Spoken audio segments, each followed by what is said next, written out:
absolutely. Right, I think it's time. It is time. It's time. It's time. Drum roll. All right, so thanks everyone for joining us for this Spirit of Rebellion spoiler. Thank you very much, FFG, for giving us these 3 cards. You know, we're really new to this game, so it's really cool for us to be able to get something exclusive and share it to the community that has been so welcoming to us, especially on Reddit. So... yeah, big shout out to the Reddit community and their support. Cool. So do you want to? So we'll reveal the first one, which it's a red event card called We Have Them Now. Play only if you control the battlefield. Turn 4 of your dice to side showing ranged or melee damage. Costs 2. Villain only. So 2 red villains. So this is a cool card.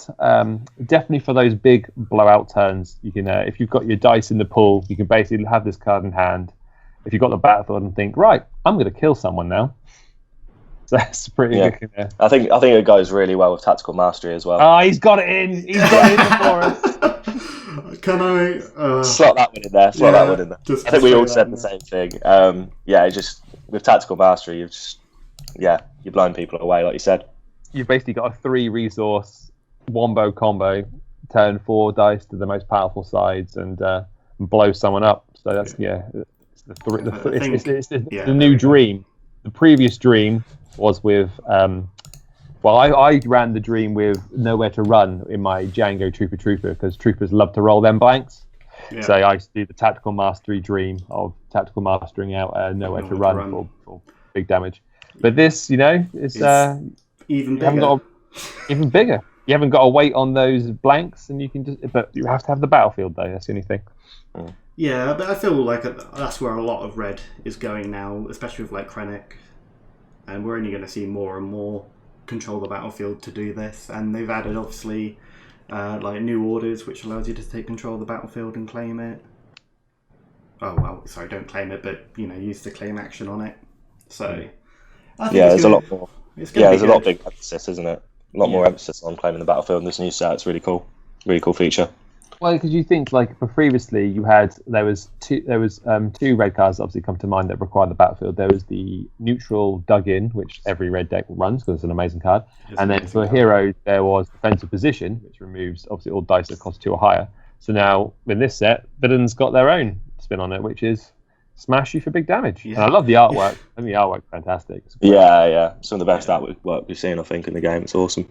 But I mean, it's definitely one of those things. Hence, we've got the Tactical Master out there. No, I don't think you're ever going to just play this card and then hope your opponent's got no removal, because I'm just going to play 2 and turn all this to guns. Yeah, just going to dodge. Yeah. So you definitely, as you were saying before, it's the force throw dream as well. Force speed.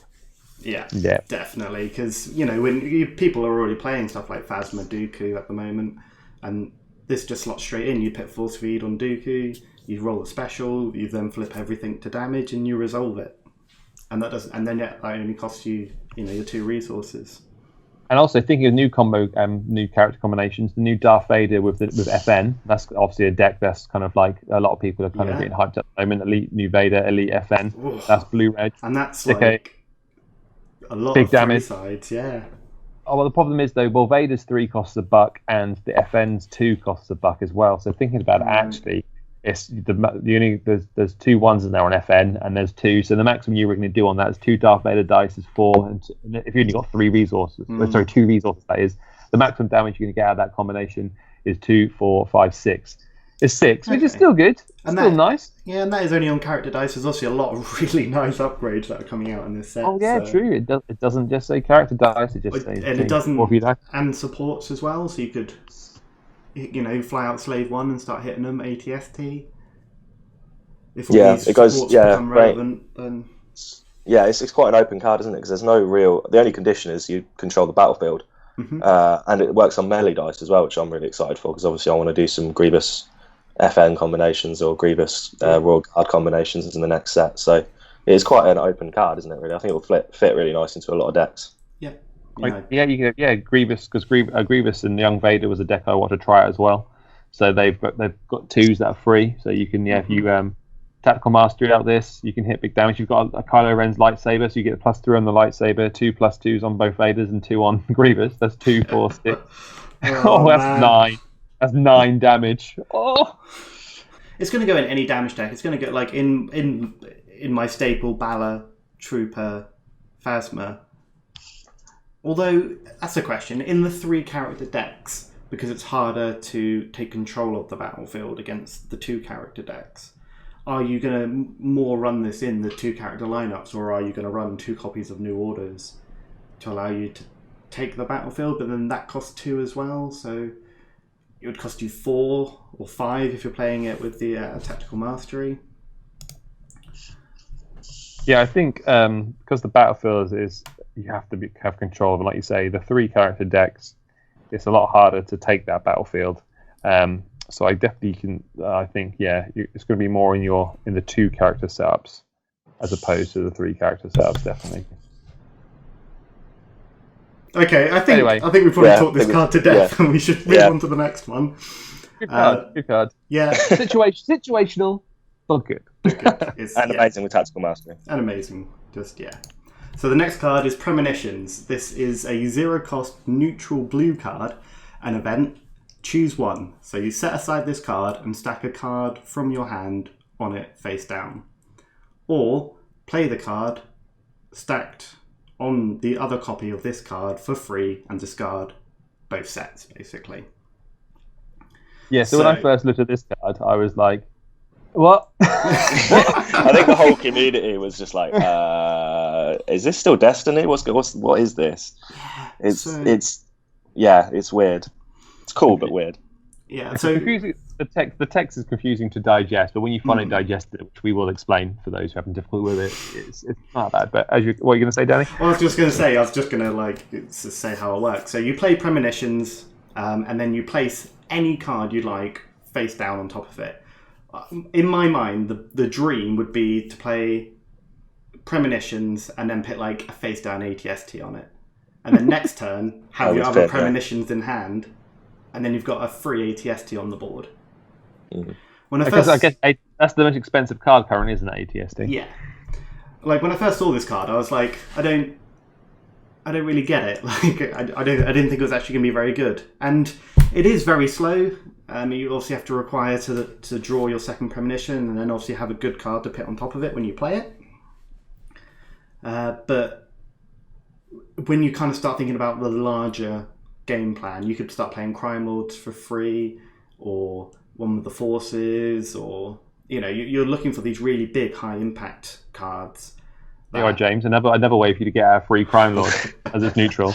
Yeah, that's true. Actually, I'm coming from my background of obviously just mill, for those that don't know, Jabba and Dooku and stuff. I think it's far too easy for this card to become, or these 2 cards, because you're only ever going to run 2 of them, to become dead cards. Like if someone mills out of your hand or your deck with Lafar, or some of the new cards in the set that allow you to mill directly from the deck, you've got 2 dead cards there. And if you've already played the first one and put an ATST, as Danny says, down or something like that, that's if that other copy of Premonitions is either like at the bottom of your deck, or it gets milled out of your hand or deck, then you've got not 2 dead cards but 3 dead cards.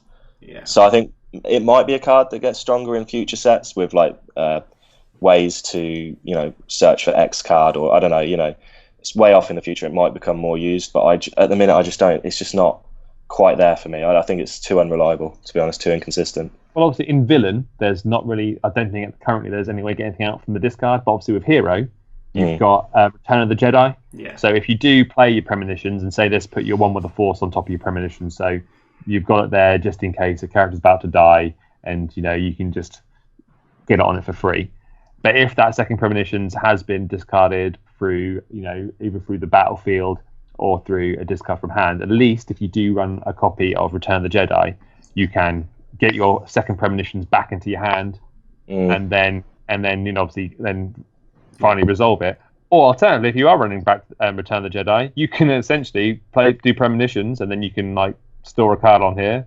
Then you can Premonitions and get that one back, and then maybe you can play Return of the Jedi, play 2 Return of the Jedi in your deck as well to get both your Premonitions back and do it again.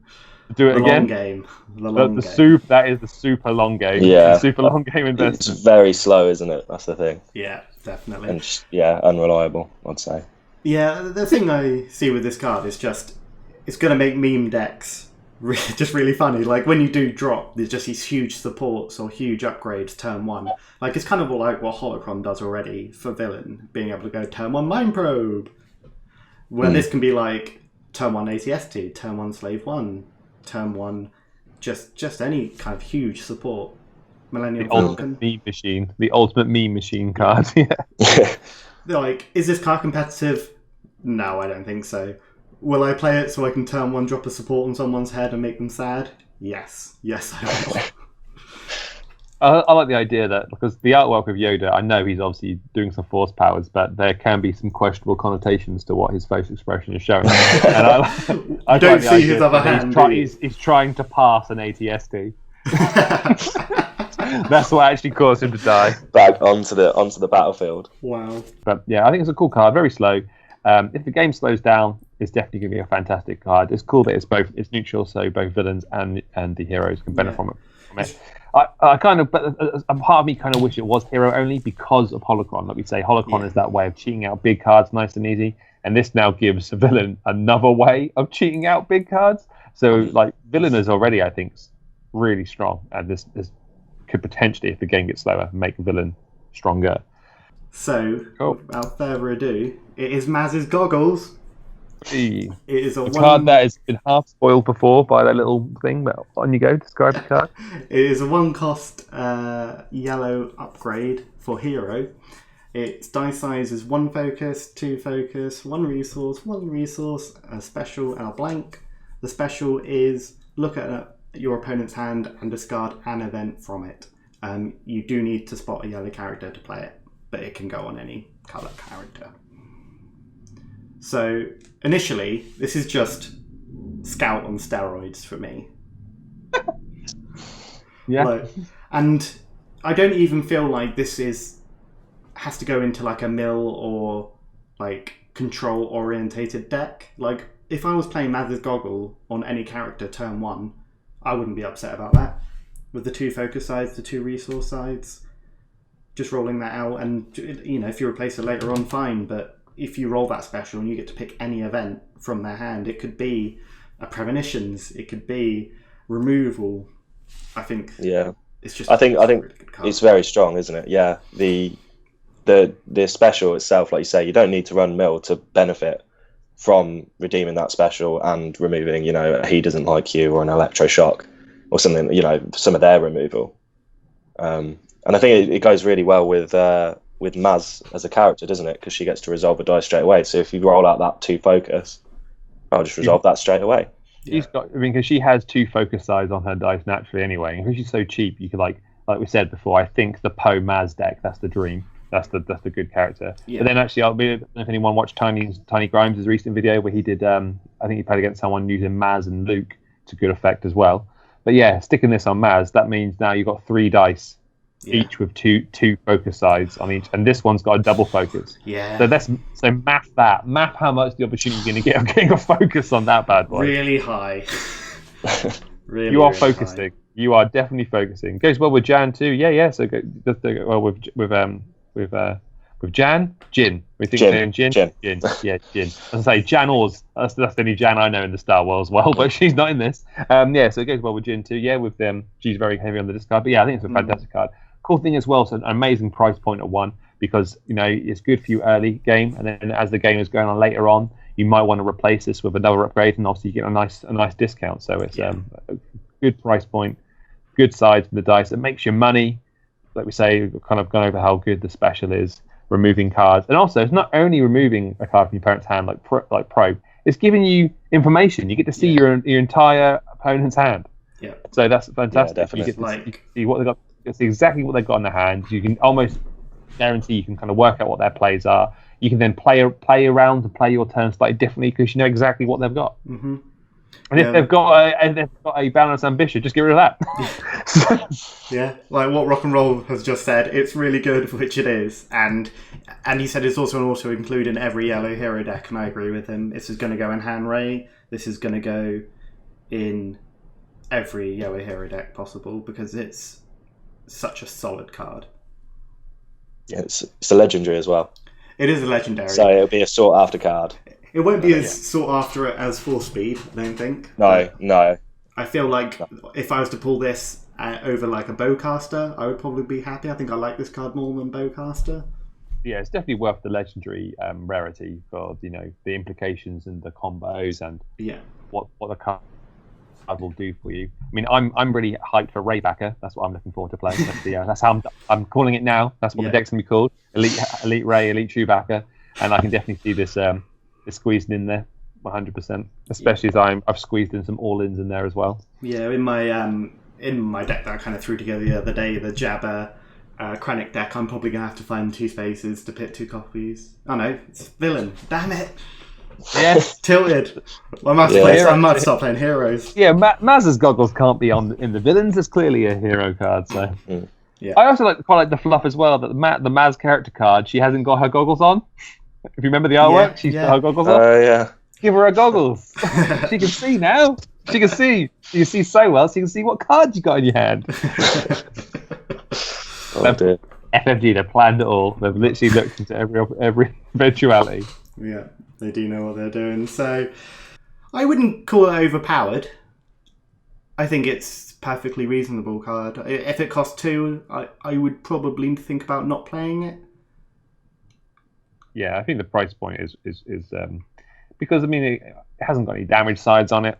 Yeah. It's a utility card, really. Yeah. And I think if it was 2, you definitely it'd be too expensive. You wouldn't fit it into deck because is allowing you to focus into damage if you want to, or focus into mill if that's your game. If you're going because that's the cool thing about Generosa, you can play the damage game because she's solid on damage, but she's also great the mill game with the 2 mill sides as well.